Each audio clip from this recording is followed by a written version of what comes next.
This is the DJI Ronin 4D, and it's a super unique all-in-one camera system that incorporates a 4-axis gimbal along with a 6K RAW camera. So we're gonna dig into what this camera is all about and what makes this camera so special and unique.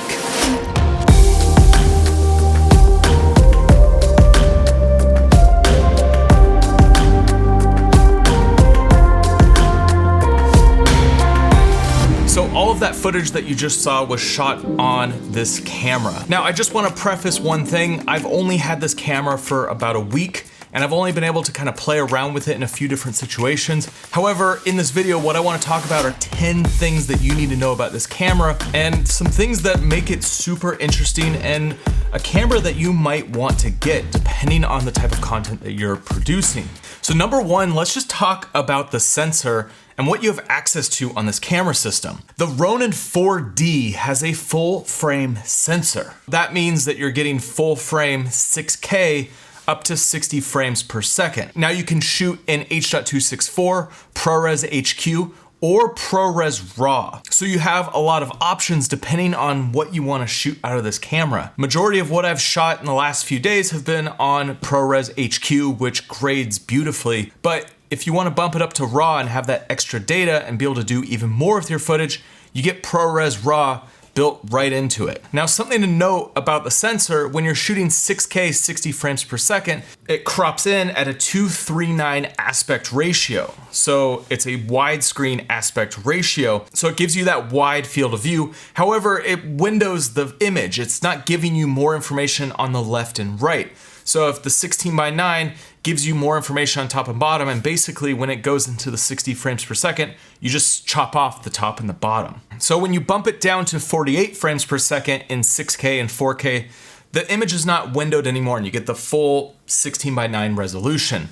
Now, if you want to shoot 120 frames per second, you have to bump it down into 2K resolution, and you'll be able to shoot ProRes RAW and ProRes HQ in all settings. Now, if you bump it down to H.264, you're limited to 4K resolution. And then the last thing about the sensor is you can shoot at a Super 35, so you can punch in. However, you can only shoot in 4K and 2K in the Super 35 mode. So you get a lot of options, and I played around a lot with that 6K 60 frames per second. However, it is limiting if you do want that full 16:9 image. You're gonna be getting a windowed image instead of the full resolution. Now, the second thing that you need to know about this camera is the form factor.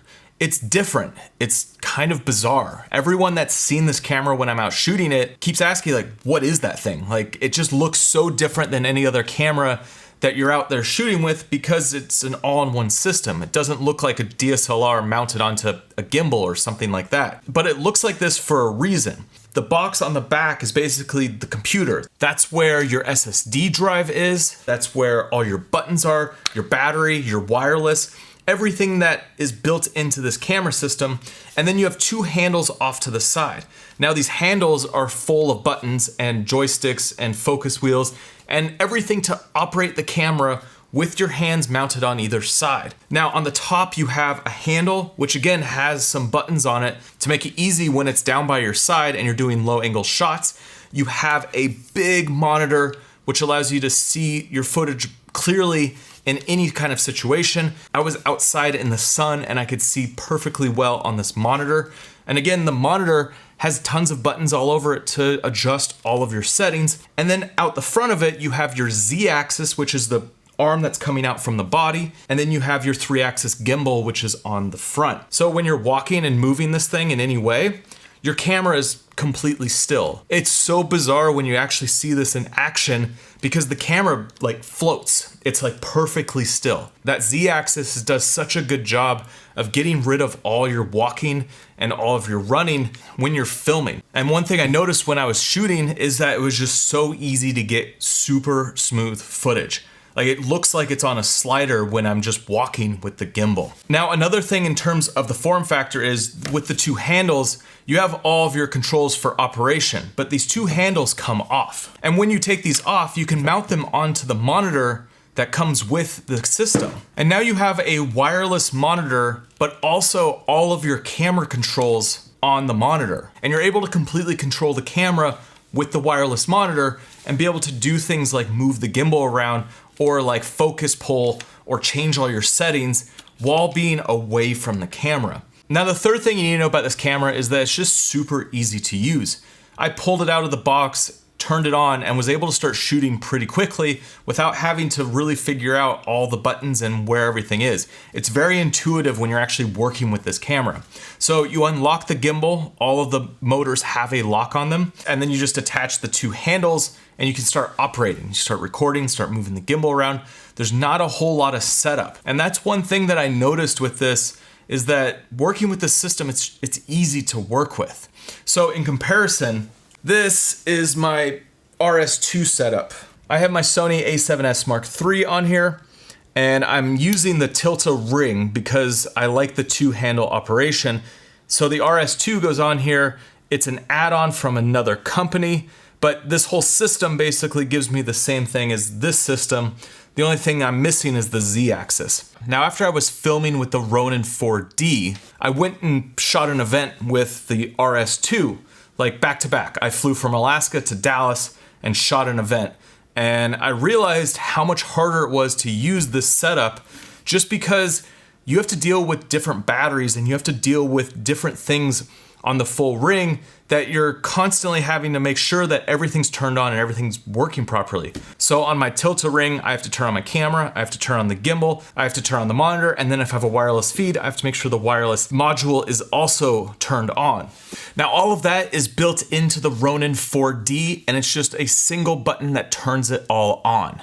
Now, one other comparison, these weigh the exact same. So this is around 11 pounds with everything on there, and my RS2 ring fully built out is around 11, 12 pounds. So it's essentially the same weight, just different form factor. And just so you guys could see a comparison, I have my FX6 right here, and you can see kind of the size difference between them. Obviously, the FX6 is not a fully built out gimbal with all of these features, but it's, you know, a camera that I use all the time. Similar form factor with the side handle and all of that. So the fourth thing you need to know is that this lens mount is removable. So right now I'm using DJI's lenses on it. I have the 35mm. However, they also sent me the Sony lens mount, which basically it's a flip of a switch and you can pop off the lens mount, put on the new lens mount, and now I can start using different lenses. So you don't have to deal with like screwing something on or anything like that. It's just a lock and a lever and you pop it off and you can put your new lens mount on. And so there's gonna be different lens mount options available for this camera depending on which lens system that you're using. One thing to note about this gimbal though is you're not gonna be able to put big heavy lenses. You are limited on the size of the lens that you can put on this camera. There is a decent amount of lenses that will work with this gimbal, and I was surprised even the Sirui anamorphic lenses, which are a little bit heavier, will work when you use a counterbalance on this camera. Now, number 5 is that this camera has built-in ND filters. And so when you're on the screen in the lower left-hand corner, you have clear 2, 4, 8, 16, 32, 64, 128, 256, and 512. So you're never gonna have to worry about putting ND filters on the front of your lens. And just shooting out in bright sunlight, the ND works great, and it's more than enough power that I needed to be able to shoot in the situations that I was filming in. The 6th thing you need to know is that this camera does come with autofocus.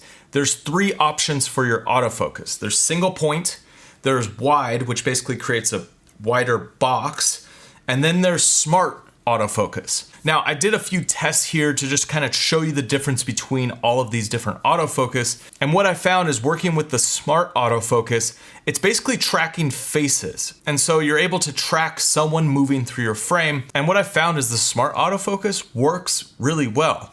It tracks a face, and that's super important if you want to track someone through your frame. Now, the single point is great if you just want to be focused in on a single point, and you can actually move this box around the screen so it doesn't always have to be right in the center. And the wide, I find, works pretty good for those situations you want, a little bit wider focus where you're not so narrow in on something individual. And the reason for that is if you're like moving through the frame and you bounce in and out of that little box in the center, well, the autofocus will ping to the background or something right away. So those 3 options aren't a ton of options when it comes to autofocus, but it does give you enough to be able to use autofocus with this camera and be able to rely on it for certain situations. And I found that the autofocus is really snappy and works pretty well. Number 7 is the wireless system that's just built into this camera. And we talked about this monitor a little bit earlier, but what's great about this monitor is you can record on the monitor itself, and you also have on the back an SDI out and an HDMI out. So you can then output the image to other monitors if you're working in a professional environment where you need to have more monitors on set. On this monitor, you have access to control all of your camera settings through the touch screen, and also using the handles, you can completely control everything wirelessly when you're away from the camera. Now, when you're using this wireless system, there's no need to turn anything additional on. So all you need to do is turn on the wireless monitor and it automatically connects. It just makes the whole process that much easier because you're not dealing with cables and you're not dealing with trying to make sure the transmission is connecting or apps or anything like that I've worked with when I'm dealing with these other wireless systems. So number 8, we need to talk about the audio options, because on the camera body, you're a little bit limited. You only have one 3.5 input and one headphone out. And then you have an HDMI out for video signal underneath that. Now there is an accessory that's going to be available that is the remote monitor expansion unit. And basically that's gonna give you XLR, SDI, and it's also gonna give you a BNC for jam sync and timecode. However, if you're just gonna use this camera without the expansion accessory, you can split this stereo pair into 2 different tracks. So you have the one input, but because it's a stereo input, you can split that and control them both independently. And you also have internal mics on the body itself for scratch audio. Now, number 9 is your built-in tracking. So this works just like a DJI drone where you have active track. So when you're looking at your subject, you just draw a box around them and the camera will start tracking your subject. Now it's doing a visual tracking. So someone's walking around and they walk behind something, it's gonna lose that subject and stop tracking them. However, when I've been playing around with it, it does seem to grab the subject when they pop out from behind whatever object that is.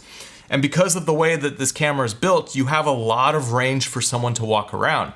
And I found that even when a subject gets close to the camera and walks by, the camera seems to respond quickly and track the subject. So I've only been testing this tracking in kind of limited situations, but I definitely want to play around with this in more of a filmmaking setting where I'm tracking a subject and then moving quickly with the gimbal so that I can keep them in frame the entire time and not have to be looking at the screen while I'm running through a scene where, there might be some hazards when I'm walking with the camera. Now, one thing I noticed that was pretty cool, and I've been wanting something like this on a gimbal, is the ability to adjust your tracking. So if someone's dead center, you can use the joystick and slide them over to like the right third. And then the tracking is gonna keep that person tracked as they're in that right third versus always centering them. So you can create some different looking compositions where your subject is not always dead center. And the 10th thing that you need to know, which is probably the most important out of anything we've been talking about, is that the footage just looks beautiful. I've been shooting with this sensor in some pretty cool situations and just adding a little contrast and a little boost in saturation on the D-Log, and you have amazing looking footage without a ton of work. The sensor has such a nice look to it. And in terms of color settings, you have Rec 709, D-Log, or HLG. And I've been shooting everything in D-Log, and it creates a nice flat image that preserves your highlights, and you're able to do some really easy grades on this footage, especially when shooting in ProRes HQ or RAW. One other really cool thing about this camera is the SSD drives are just these simple little drives that have a USB-C built into it, and it just makes it really easy to offload footage, because when you're shooting ProRes HQ and RAW, you're gonna be using a lot of data. I burned through a terabyte of footage pretty fast shooting at 6K ProRes HQ. So if you wanna see more information about this camera, I'll include a link down below in the description.